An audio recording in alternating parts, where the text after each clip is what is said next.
السلام علیکم، بسم اللہ الرحمن الرحیم۔ یہ کل کا ایک بھائی صاحب نے سوال بھیجا ہے کہ علماء کرام یہ حدیث بیان کرتے ہیں کہ نبی اللہ صلی اللہ علیہ وسلم نے فرمایا کہ یہ جو لوگ گھروں میں نماز پڑھتے ہیں، اگر مجھے بچوں کا خیال نہ ہو تو میں ان کے گھروں کو آگ لگا دوں۔ تو اس بارے میں دیکھیں میرا بھائی، یہ بہت ساری ایسی حدیثیں ہیں جو من گھڑت ہیں۔ اب اس میں دیکھیں، یہ شرح نووی، صحیح مسلم شریف، اس کے مقدمے میں یہ احادیث درج ہیں۔ کتنی احادیثیں درج ہیں میں چند بیان کرتا ہوں تو آپ دیکھ لینا۔ اس میں وہ کہہ رہے ہیں کہ ابو ہریرہ رضی اللہ عنہ سے روایت ہے کہ رسول اللہ صلی اللہ علیہ وآلہ وسلم نے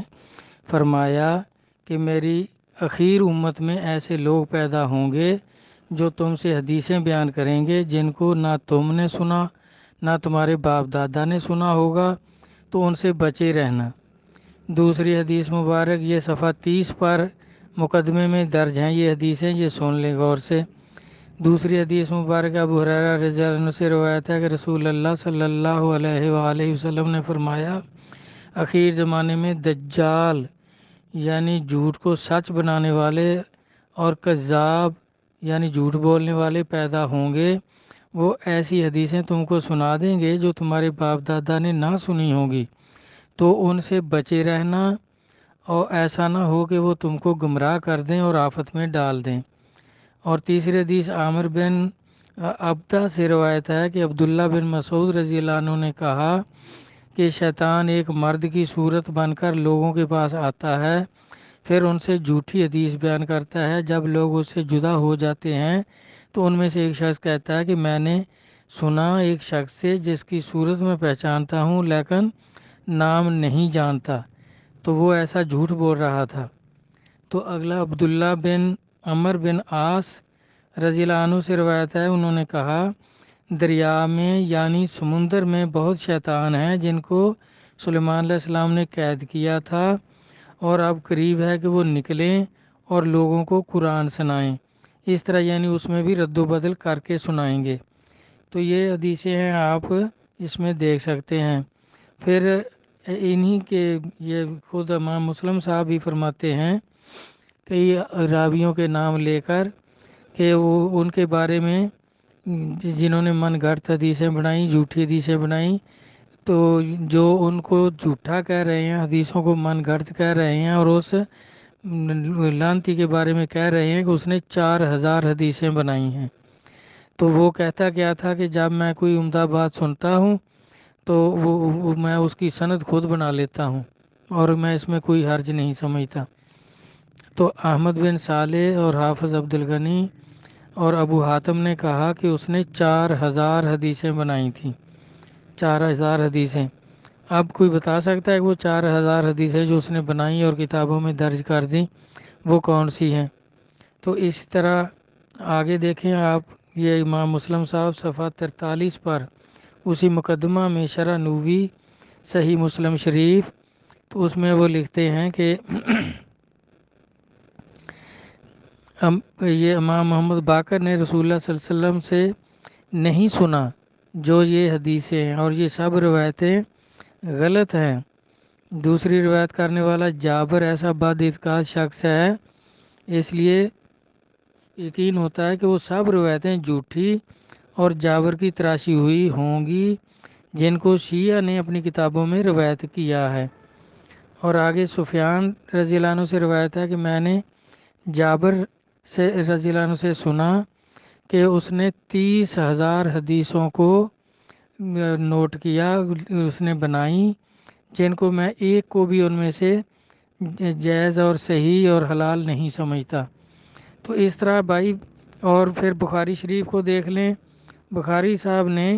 6 حدیثیں، کوئی پہلی جلد میں کوئی دوسری میں 6 حدیثیں لکھیں کہ نبی علیہ الصلوۃ والسلام پر جادو ہو گیا تھا۔ تو آپ اس میں دیکھ لیں، اب قرآن کیا کہتا ہے کہ جادو ہو گیا تھا؟ تو یہ اللہ تعالیٰ قرآن پاک سورت فرقان 8-9 نمبر آیت میں فرماتے ہیں کہ یہ ظالم اور گمراہ لوگ ہیں جو کہتے ہیں نبی پاک پر جادو ہو گیا، یہ جھوٹی کہاوتیں بناتے ہیں کبھی ہدایت پر نہیں آئیں گے۔ تو اس طرح بخاری میں بھی، اس میں بھی، باقی سب کتابوں میں بھی ایسے یہ ان کے جو خود لکھنے والے ہیں، مصنف ہیں، یہ امام مسلم صاحب، امام بخاری صاحب، ان کے دیباچے پڑھ کر دیکھ لیں، اور جو بھی جتنی بھی یہ سیاستہ کی کتابیں ہیں، انہوں نے خود کئی نامینیٹ کیے ہیں آدمی جو من گھڑت حدیثیں بناتے تھے، اور کئی کئی ہزار بنا لیتے تھے۔ اب ان میں سے بھائی کتنی ان کتابوں میں درج ہیں، تو اب اس کا کیسے پتہ چلے گا؟ کوئی بھی بتا سکتا ہے کہ کون کون سی حدیثیں جو ہیں وہ من گھڑت بنائی ہیں؟ تو اس کے لیے ہمارے پاس معیار قرآن پاک ہی ہے۔ جو قرآن پاک کے خلاف حدیث ہوتی ہے تو ہم کہہ دیتے ہیں کہ یہ بھائی من گھڑت ہے، یہ حدیث سرکار نبی کریم صلی اللہ علیہ وآلہ وسلم سے نہیں ہے۔ یہ چند مثالیں میں نے عرض کی ہیں۔ اسی طرح جب وہ جادو والی اس کی 6 حدیثیں بخاری صاحب کی، جن کو سارے علماء آج تک بیان کر رہے ہیں اور ابھی بھی اس پر پکے ہیں، تو وہ قرآن کے خلاف ہے، تو اب ان کو کیسے صحیح مان لیں گے؟ اسی طرح یہ جو حدیث ہے کہ میں اس آدمی کے گھر کو آگ لگا دوں جو گھر میں نماز پڑھتا ہے اگر مجھے بچوں کا خیال نہ ہو، یہ نبی علیہ الصلوۃ والسلام کے مجاز کے خلاف ہے، آپ کی شان کے خلاف ہے، اور یہ قرآن پاک کے بھی خلاف ہے، کیونکہ نبی علیہ الصلوۃ والسلام کو اللہ تعالیٰ فرما رہے ہیں رحمت للعالمین، سب جہانوں کے لیے رحمت، اور آپ تو اتنی بڑی رحمت ہیں کہ کافروں میں سے بھی کسی کے گھر کو آپ نے آگ نہیں لگائی، کافر بھی چاہے توبہ نہیں بھی کی پھر بھی ان کے گھروں کو آگ نہیں لگائی۔ تو اس طرح اب یہ بھائی ایک آدمی گھر میں نماز پڑھتا ہے، اس کی کوئی مجبوری ہو سکتی ہے، نہ بھی مجبوری ہو تو نبی علیہ الصلوۃ والسلام کی جو حدیث پاک ہے کہ میری امت کے لیے اللہ تبارک تعالیٰ نے سب زمین کو مسجد بنا دیا، جبکہ پہلے نبیوں کی امتوں کے لیے یہ فضیلت نہیں تھی، تو ان کے لیے تو تھا کہ وہ اپنے گرجا گھر میں جائیں گے، وہیں عبادت کریں گے، لیکن اب میں کہ میری امت کے لیے ساری مسجد جو ہے، ساری زمین جو ہے اس کو مسجد بنا دی اللہ تعالیٰ نے، کہ یہاں بھی نماز کا وقت ہو،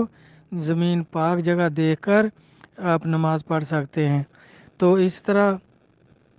ایک اور حدیث پاک بھی آپ نے فرمائی کہ جس طرح بنی اسرائیل کے جو نبی تھے ان پر اللہ سے ہم کلام ہونے کی جگہ مقرر تھی، جس طرح موسیٰ علیہ السلام کو طور پہ جاتے تھے تو وہیں اللہ تعالیٰ ان سے ہم کلام ہوتے تھے، اور میں میری امت کے جو ولی ہیں ان کے لیے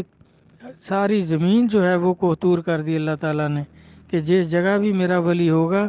وہیں اللہ تعالیٰ اس کو علم عطا کر دیا کریں گے، اور میں میری امت کے ولی جو ہیں وہ مثل انبیاء بنی اسرائیل ہوں گے، تو وہ تبلیغ کریں گے۔ اس طرح میرا بھائی یہ بہت ساری من گھڑت حدیثیں جو ہیں یہ خود انہی مصنف جو امام مسلم صاحب اور بخاری صاحب اور جتنے بھی لکھنے والے ہیں انہوں نے اپنی کتاب کے مقدمہ، اور ہر کسی کا دیباچہ یا مقدمہ جو ہے اس کو پڑھ لیں، اس میں خود انہوں نے نامینیٹ کیا ہے کتنے لوگوں کو کہ یہ من گھڑت حدیثیں بناتے تھے، اور ہزاروں کے حساب سے بناتے تھے۔ تو اس طرح یہ بھی حدیث بالکل نہیں ہے۔ نماز فرض ہے،